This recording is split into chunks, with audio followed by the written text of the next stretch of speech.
ప్రజలకు సహోదరి సహోదరులందరికీ ప్రభువైన యేసుక్రీస్తు ప్రభువు నామములో ప్రత్యేక వందనాలు తెలియజేస్తున్నాం.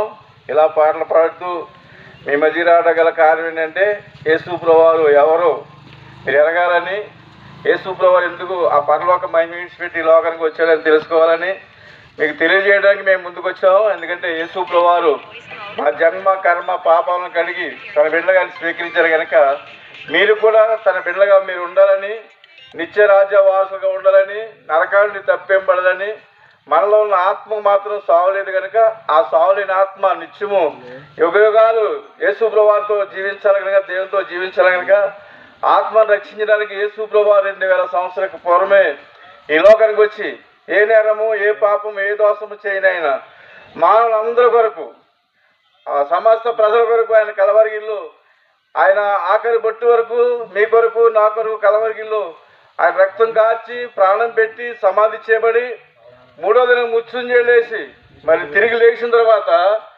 మరి అపోస్తలుల గారి 1:3 ప్రకారం 40 దినాలు అనేక మంది కనిపించి ఆయన ఆరోహణమై పరలోకములో తండ్రి కృపాను కూర్చుని విజ్ఞాపన చేస్తున్నారు యేసు ప్రభువారు 3 మేకలతో సత్యమయ్యాడు.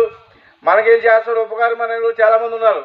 యేసు ప్రభువారు సర్వశక్తిమంతులైన దేవుడైనా మరణించిన లాజరు గారు 4 రోజులు లేపినవాడు, యారి గారి కుమార్తెని మరి లేపిన దేవుడు, చనిపోయిన వారు లేపిన దేవుడు, అనేక మందిని ఎదరాల కుమారుడు పాడి మీద తీసుకెళ్తూ ఉంటే ఆయన లేవనెత్తి తన తల్లికి అప్పచెప్పిన దేవుడు, సర్వాధికారి దేవుడు ఎందుకు మరణించాడంటే లేఖనాలు రాయబడింది బైబిల్లో, క్రీస్తుపురం పరిశుద్ధ గ్రంథంలో బైబిల్లో ఆయన ఈ లోకానికి రాబోతున్నాడని ముందుగానే ప్రవచనాలు ఉన్నాయి.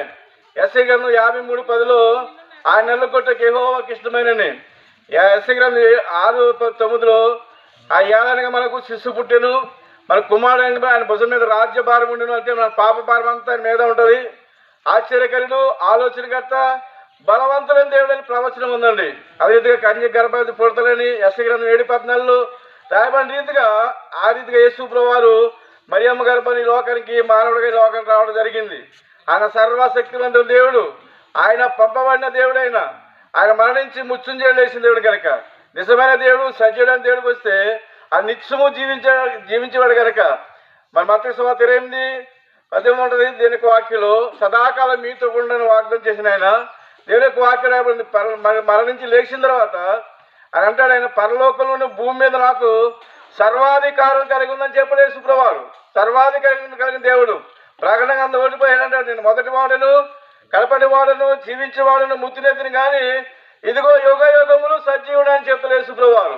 ఆయన సజీవుడు అని దేవుడు కనుక నీవు కూడా నిత్యం సజీవుడిగా ఉండాలంటే యేసు ప్రభువారు రక్తంలో కనబడితే, నేను పాపిని ప్రభువుని ఒప్పుకుంటే, పాపం మీరు చేశారని నేను చెప్పలేదు కానీ ఒక వ్యక్తి పాపం చేశాడు ఆదిలో, దేవుడిని మాట అతిక్రమించాడు ఆదాము, దేవుని యొక్క వాక్యం చెలవిస్తుంది. రోమా 5:19లో ఒకరి అవిధేయత వల్ల అనేకలు పాపులుగా పిలబడ్డారు, ఒకరి విధేయత వల్ల అనేకలు నీతిమంతులుగా తీర్చబడ్డారని. విధేయత చూపింది యేసు ప్రభువారు, అవిధేయత చూపించిన వాడు ఆదాము గారు, మొదటి కుమారుడు. అంటే ఆయన ద్వారా అందరికీ పాపం ప్రాప్తించింది. నేను పాపం చేయలేదే, నేను పుట్టినప్పటి నుంచి ఏ పాపం చేయలేదు అనుకోవచ్చు. నీ జన్మ కర్మ పాపాలు తీసేయడానికి యేసు ప్రభువారు మన పాపాలను తీసేయడానికి పరలోక మహిమ విడిచిపెట్టి ఈ లోకానికి వచ్చి పరిశుద్ధులైన రక్తము, ఆయన రక్తంలో ప్రతి పాపను కడిగి 1 యోహాను పత్రిక 1:9 రాయబడిన ప్రకారం మన పాపములను ఒప్పుకునే ఆయన నమ్మదగిన పూర్ణాంగీకి కనుక సమస్త పాపములు మనం పరిశుద్ధులుగా నీతిమంతులుగా తీసుకుని బైబిల్ చేయవలసింది. యేసు రక్తంలో నేను పాపిని ప్రభువాన్ని నోటని ఒప్పుకుంటే యేసు ప్రభువారు అన్ని పాపాలు క్షమిస్తాడు.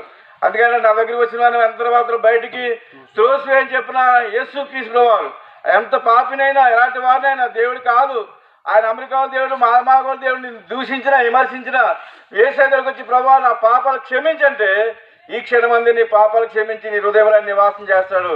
హృదయమే దేవుని ఆలయం, నీ హృదయంలో నివాసం చేయడానికి దేవుడు ఇష్టపడుతున్నాడు.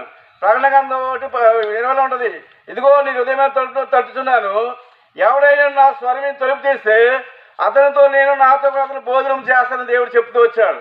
సృష్టిగతని దేవుడు నీతో భోజనం చేయడానికి, నీతో ఆనందించడానికి ఎంతగానో ఆనందపడుతున్నా సిద్ధపడుతున్న దేవుడు నీ హృదయం తెరిస్తే ఏసే నీ హృదయంలోకి వస్తాడు. ఏసే నీ హృదయంలోకి వస్తే నీ జీవితమే, నీ మాట, నీ చూపే, నీ తలంపే సమస్తం మారిపోద్దని ప్రభుపేట తెలియజేస్తా ఉన్నాం. ఎందుకంటే యేసు ప్రభువారు హృదయంలో ఉండే దేవుడు, హృదయమే దేవుని ఆలయం కనుక యేసు ప్రభువా నా హృదయంలోకి రా, నా పాపం నీ రక్తం కడుగు ప్రభు అంటే ఆయన ఎంతగానో సంతోషించి నా కుమారుడు నా కుమార్తె అని నిన్ను కౌగిలించుకుని ప్రేమతో నిన్ను ఆయన రక్తంలో కడిగి తన బిడ్డగా స్వీకరిస్తాడు. ఎంత గొప్ప భాగ్యం అండి.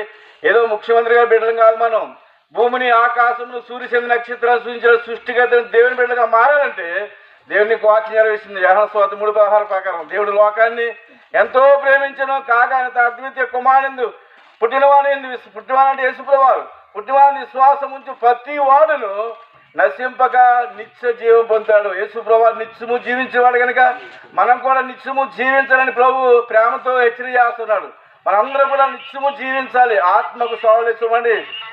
ఎటువంటి మార్గాలు వెళ్ళినా చాలా మార్గాలు ఉన్నాయి. మాకు దేవుడు లేరా, మా దేవుడు చాలామంది ఉన్నారు అనుకుంటా. చాలామంది యేసు ప్రభువు చెప్పారు, నేనే మార్గం, నేనే సత్యం, నేనే జీవం, నా ద్వారా తప్ప ఎవడు తండ్రి వద్దకు చేరలేడని.